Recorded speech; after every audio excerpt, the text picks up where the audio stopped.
శనివారాలైతే cinema హాల్లోనా, సెలవేదైనా వచ్చిందంటే shopping మాల్లోనా, సాయంత్రం అయితే గప్చుప్ స్టాల్లోనా, తెలవారే గుడ్ మార్నింగ్ ఐ వెయిటింగ్ తప్పేనా, కలిసి తిరిగిన పార్కులు ఎన్నెన్నో, కలిపిన మాటలు ఇంకెన్నో, మాటలు కలిపే తొందరలోనే ప్రేమలు ముదిరాయే.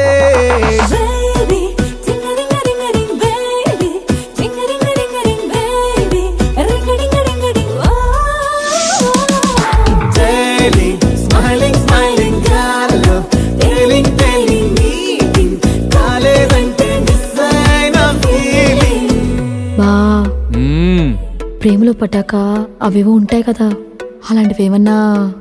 ఎందుకుండే భాగ్యం, ఆ రోజు February 14th. అప్పటి వరకు గుంపులో కలుసుకునే మేము